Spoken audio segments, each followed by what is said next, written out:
Hello everyone, welcome to my channel.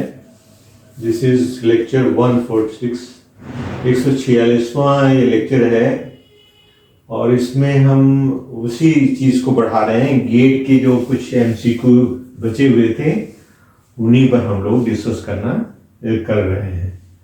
तो यहाँ पर आप देखोगे कि कैसे छोटे छोटे क्वेश्चन और उन फार्मूले के हिसाब से हम लोग इसको सॉल्व कर सकते हैं। जैसे ये 2015 में ये क्वेश्चन आया है कि two triangular wedges are glued together as below. जैसे ये फिगर में दिखाई है, दो ट्रायंगुलर हैं इस तरह से वेजेस, इनको जोड़ा गया है और the stress acting normal to the surface sigma n की वैल्यू आपको फाइंड आउट करना है। तो जैसे देखिए आपके ये एंगल 45 पर है और ये आपके 100 एक टेंसाइल है और ये कंप्रेसिव हो गया। तो यहां पर क्या है कि हम पीएन वाला फार्मूला यूज करेंगे। तो पीएन फार्मूला क्या है आपका, दैट इज अगर इस तरह की एक्टिंग है तो sigma x plus sigma y by 2 plus sigma x minus sigma by 2 into cos theta plus q sine 2 theta होता है अगर क्यू का भी रोल हो तो यहां पर आप देखोगे कि सिग्मा एक्स और सिग्मा वाई की वैल्यू एक 100 है टेंसाइल और वो कंप्रेसिव इसलिए माइनस हो गया। यहाँ पर 100 प्लस था, लेकिन ये एंगल जो है 45 दिया है इसलिए 90 हो जाएगा। तो cos 90 की वैल्यू 0 होती है इसलिए इसकी वैल्यू 0। तो आपका आंसर क्या होगा, that is 0 MPa. This is your 0 MPa. ये उसमें आपको लिखना था।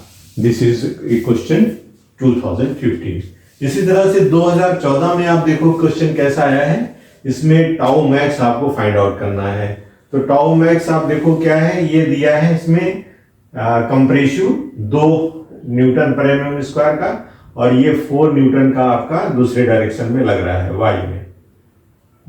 दिस इज और टाउ की वैल्यू आपको दैट इज टाउ मैक्सिमम की वैल्यू फाइंड आउट करना। तो सिंपल है 2014 में that is sigma 1 minus sigma 2 divided by 2। This is maximum that is -3 MP हो जाएगा। -2 दिस इज कंप्रेसिव और उसके बाद घटाना था, ये भी टेंसाइल है इसलिए -4, तो ये -3 एमपी इसका आंसर हो जाएगा। इसी तरह से 2009 में देखो आपका क्वेश्चन जो आया हुआ है उसमें क्या है दिया है कि maximum principal stress 80 A B C D, A 80 है, बी 113.4 है, सी है 120 और डी 56.5 एमपीए है। तो आप इसमें देखो 80 का ही ट्रांसफर लग रहा है। तो यहां पर हम 2009 में क्या कर रहे हैं वो फार्मूला लगा लीजिए आप। तो 0 0 है और ये टाउ केवल बचेगा तो 80 एमपीए ही आपका आंसर हो जाएगा। ये 2004 में एक क्वेश्चन आया है जिस पर हम लोग डिस्कस कर ले रहे हैं कि इसमें दिया है कि आपका ए बी सी कोई वेज है जिस पर ये परपेंडिकुलर जो सिग्मा एन है 120 है और जो टाउ है वो टेंजेंशियल उस पे 70 एम्पियर। तो सिग्मा एक्स और सिग्मा वाई की वैल्यू हमको फाइंड आउट करनी है। तो अब आप ध्यान से देखिएगा। तो हमने क्या किया है, ये और भी एग्जांपल में पहले किया है। तो हम इसको क्या कर रहे हैं, एंगल्स ये थीटा है इसको हम डिकम्पोज कर रहे हैं यार इस एक्स और वाई के रिस्पेक्ट में। तो देखिए यहाँ पर क्या है, अगर एंगल थीटा है तो यहाँ पर क्या होगा, ये चूंकि 90 बना रहा है इसलिए 90 माइनस थीटा हो जाएगा। अच्छा, ये जो हॉरिजॉन्टल है वो क्या है 90 बना है इसलिए ये थीटा हो जाएगा। इसी तरह से देखिएगा यहाँ पर क्या है कि अगर ये 90 माइनस थीटा तो ये 90 माइनस थीटा हो जाएगा। This is also 90 minus theta, यहाँ हो जाएगा। और ये चूंकि यहाँ से ये परपेंडिकुलर है टीएन इसलिए ये थीटा हो जाएगा। तो ये थीटा हो गया आपका, ये 90 माइनस थीटा और ये आपका थीटा। तो इस तरह से डिकम्पोज करके हम लोग देख रहे हैं कि जो आपका टेंजेंशियल है वो 90 माइनस थीटा का एंगल बना रहा है और जो आपका नॉर्मल है दिस नॉर्मल हॉरिजॉन्टल के साथ 90 माइनस थीटा और ये हॉरिजॉन्टल के साथ 90 माइनस थीटा बना रहा है। लेकिन टाउ जो है वर्टिकल के साथ कितना बना रहा है, 90 माइनस थीटा बना रहा है। नहीं, इसके साथ थीटा है, यहाँ पर ये थीटा है। This is your theta, this is your theta. यहाँ हमने लिखा है, देख लीजिएगा इसको थीटा लिखा है। तो अब आप देखो हॉरिजॉन्टल और वर्टिकल कंपोनेंट को बराबर करेंगे।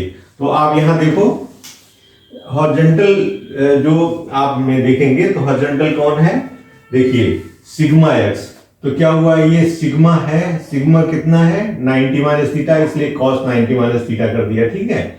और उसके बाद दूसरा क्या है, ये वैल्यू किसके साथ हॉरिजॉन्टल, ये वैल्यू कितनी है, दिस इज थीटा, ये आप देखोगे ये थीटा है, ये 90 माइनस थीटा है, this is your 90 minus theta, और हॉरिजॉन्टल के साथ ये जो है एंगल थीटा है।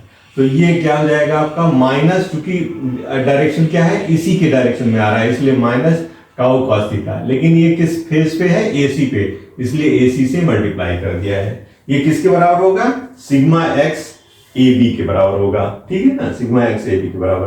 तो हमने क्या किया, एसी टाउ कॉस 9, ये आपका this is your equation number 1 हो गया, ठीक है, मतलब एक्स के रिस्पेक्ट में। वाई के रिस्पेक्ट में क्या होगा, वाई सिग्मा वाई बेस किस पर है, बीसी पर है, इसलिए सिग्मा वाई और बीसी यहां पर हो जाएगा। अब इसमें वाई के कंपोनेंट देखो आप, तो यहां पर आप देखोगे टाउ जो है वो पॉजिटिव में आ रहा है, टाउ कॉस 90 प्लस थीटा इसका वर्टिकल कंपोनेंट हो जाएगा, ठीक है। और फिर ये सिग्मा भी चूंकि अपोजिट डायरेक्शन में जा रहा है, इसलिए सिग्मा और यहां पर कॉस थीटा हो जाएगा, ये सिग्मा कॉस थीटा हो जाएगा क्योंकि वर्टिकल। तो दो वर्टिकल इस तरह से आपके आ गए, यहां पर ये वर्टिकल इस तरह से है आपके, ये नॉर्मल वाला है, तो इसमें जो है थीटा एंगल है और ये 90 माइनस थीटा है, ये आपका टाउ है और ये आपका सिग्मा है। तो और ये इधर क्या है, सिग्मा वाई है, किस फेज पे काम कर रहा है, बीसी पर। ये किस फेज पे काम कर रहे हैं, एसी पे काम कर रहे हैं। तो हमने क्या किया, ये देखिए सिग्मा कॉस थीटा और टाउ कॉस 90 माइनस थीटा, ये दोनों जोड़ के एसी फेज से कर दिया, और ये बीसी है, ये this is your equation number 2 हो गया। तो अब आप इनको अगर इक्वेशन नंबर 1 को देखोगे तो sigma sine theta minus tau cos theta, sigma X A B by A C है, तो हमने यहां रख दिया 120 4/5 साइन थीटा हो गया, और कॉस थीटा 3/5 हो गया, और यहां पर 4/5 रखा। तो ये वैल्यू जो निकल के आई सिग्मा एक्स की 67.5, जो किसी से आपका मैच कर रहा है, सी से मैच कर रहा है। तो चाहे यहीं करके आप इसे टिक करें, अगर कोई और दूसरी 67.5 नहीं है तो आप सी को और आगे ना हल करके यहाँ ही पर टिक कर सकते हैं। लेकिन सिग्मा वाई क्या हो जाएगा, ये उसी फार्मूले से AC by BC 70 sine theta plus 120 cos theta हो जाएगा। तो यहाँ 5/3 हो गया, 70 4/5 प्लस 120 3/5, जब आप साफ करेंगे तो 213.5 MP आ जाएगा।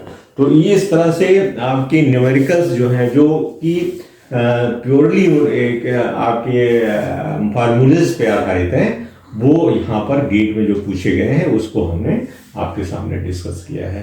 तो आप लोग जुड़े रहिए, सब्सक्राइब करते रहिए। आपकी जो इस तरह की प्रॉब्लम्स हो सिविल इंजीनियरिंग से हम आपके साथ कोशिश करेंगे कि चीज़ें आपको साथ मिलें। Thank you attending class, thank you very much.